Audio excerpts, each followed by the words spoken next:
Gaslight. Verb. Manipulate someone by psychological means into questioning their own sanity. Is Daenerys really becoming the Mad Queen, or is she being gaslighted? I walked away from Season 8, Episode 4 feeling incredibly uneasy. In the final shot of the episode, we see Daenerys walking away from Cersei and the scene of Missandei's execution with a look of utter rage as the music reaches an unsettling crescendo.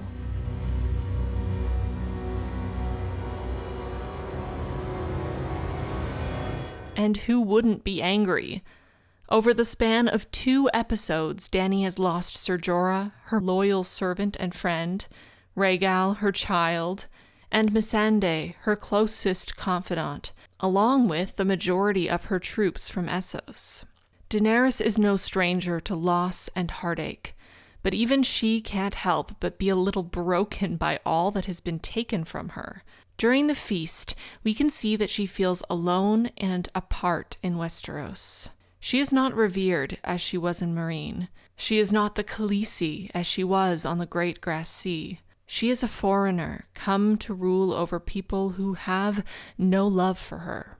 She goes on to beg Jon, as she has never begged anyone, to keep his identity a secret. I've never begged for anything, but I'm begging you. Don't do this, please. This is not coming from a place of jealousy so much as a place of genuine fear. And she was right to fear the truth coming out. Her position is tenuous, and his claim could strip her of the only thing she has left: her destiny, her throne. There has been a theme over the past 7 seasons of Game of Thrones of calling back to the Mad King, of showing us that Dany is not her father. I'm not my father. No, Your Grace. Thank the gods. Yes, she is a dragon. She can be ruthless. She can be imperious and hot-headed, but she is inherently kind and compassionate.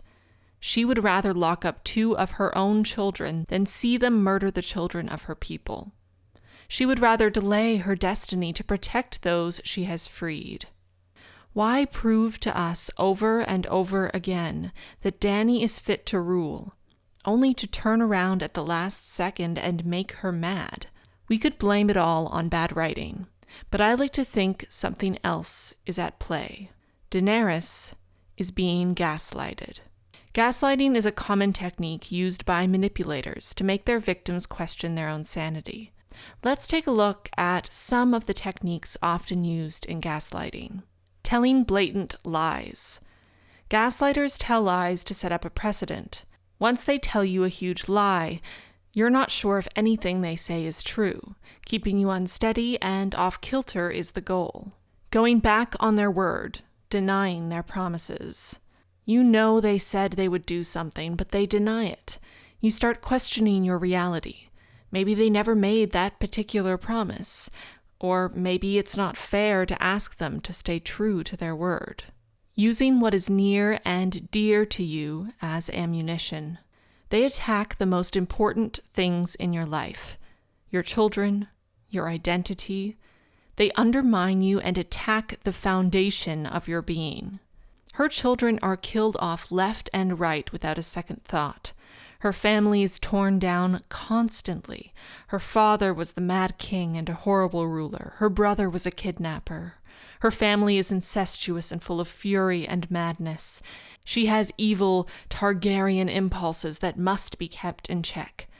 She is being constantly torn down and made to feel unworthy at every turn, wearing you down over time. This is one of the most insidious aspects of gaslighting. It is done gradually, over a long period of time.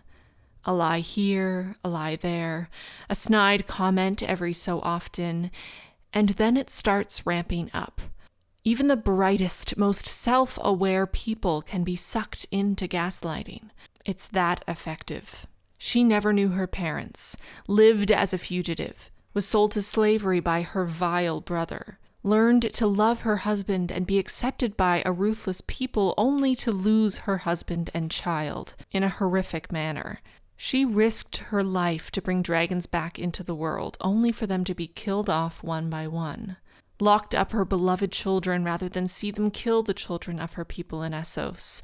Learned to forgive and trust the children of people who betrayed and murdered her entire family, and put off her ultimate goal to help others time and time again, at great personal cost. It's like boiling a lobster. The heat is turned up so slowly that the lobster never realizes it's being boiled alive. Their actions do not match their words. What they're saying means nothing. It's just talk. You have to look at what they're actually doing. Jon says he doesn't want the throne, but accepts the adulation. He loves being celebrated and hailed as a king. Varys says he's for the people, that he will do anything to protect them. But he has made choices time and time again that hurt the people of Westeros for his own benefit. He's the only advisor still alive from the beginning of the show. He has hopped from ruler to ruler, always staying alive. The Ser showed this phenomenon in reverse in the first season quite frequently. He would act in a loving and tender way towards Dany, while saying horrible, disgusting things. I would let his whole tribe fuck you. All 40,000 men and their horses too, if that's what it took. He was the first manipulator in her life, the first one to make her question her worth and purpose. Throwing in positive reinforcement to confuse you. They will cut you down, telling you that you don't have value, only to turn around and praise you for something you've done. This adds an additional sense of uneasiness. This is a calculated attempt to keep you unsteady and questioning your reality, projecting on you. They judge you for the very traits that they hate most within themselves. Tyrion is clearly afraid that Dany will turn into her father. And where does this come from? Perhaps the deep-seated fear that Tyrion has of turning into his own father. Here we sit, two terrible children of two terrible fathers. Tyrion also has a refrain, telling Dany he's there to check her worst impulses.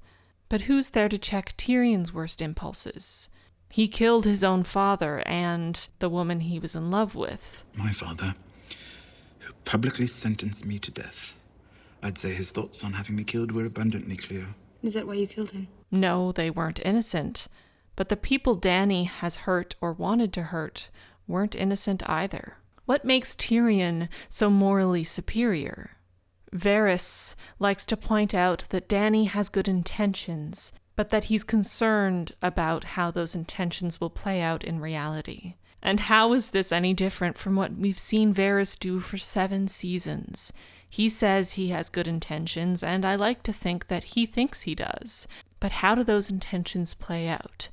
Has he really done anything to make the world a better place for the people he says he's fighting for? And what about Cersei?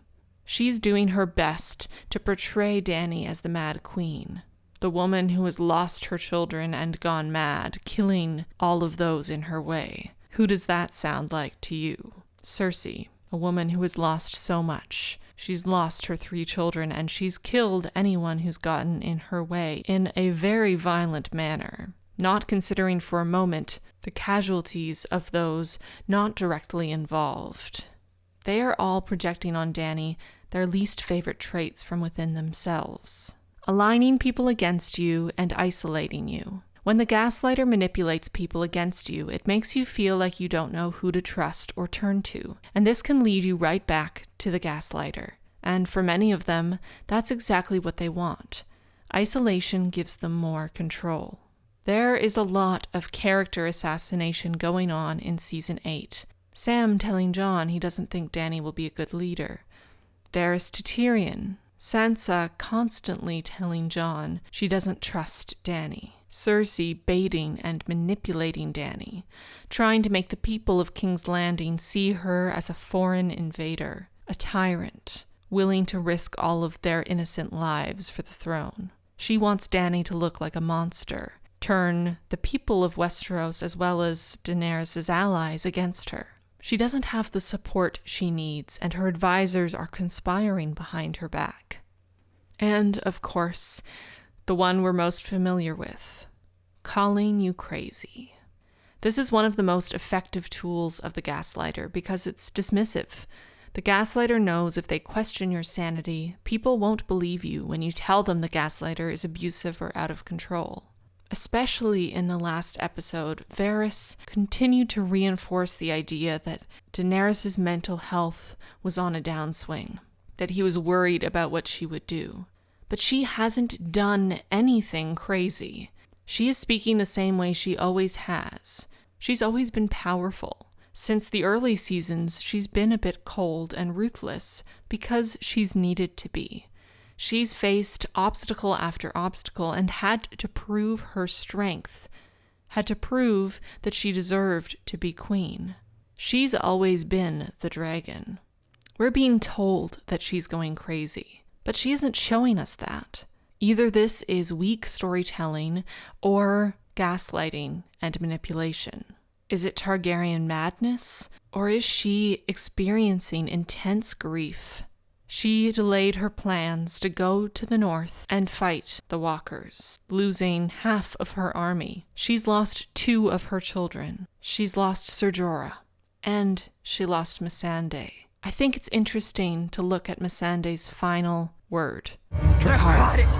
Missandei was a slave, and she was freed when Dany spoke that very word, Dracarys, only to end up back in chains. I believe this word is a message to Dany, to finally do what she's been trying to do since she arrived in Westeros, to be the dragon she's always been, to remove Cersei from the throne, to break the wheel and to rule as she's meant to do. Taking an iconic female character, strong and powerful in her own right, and painting her as this ticking time bomb is incredibly upsetting. She started out with nothing. Everything and everyone taken from her. She grew from being sold as a slave to a queen in her own right. Now she's being used, mistreated, ignored, and manipulated all over again.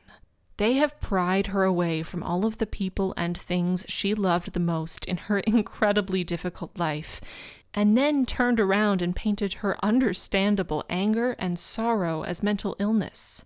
They're trying to take this powerful leader with good intentions and realistic flaws and turn her into a caricature of her most vile traits. She needs to walk into a blaze of fire and come out reborn as the queen she was always meant to be. Misa. We need the people of Westeros to love her for who she is. Daenerys Stormborn of House Targaryen, rightful heir to the Iron Throne, rightful queen of the Andals and the First Men, protector of the Seven Kingdoms, the mother of dragons, the Khaleesi of the Great Grass Sea, the Unburnt, the breaker of chains. Daenerys is trying to change the world, and that doesn't happen peacefully. Cersei isn't going to give up without a fight. And neither will she.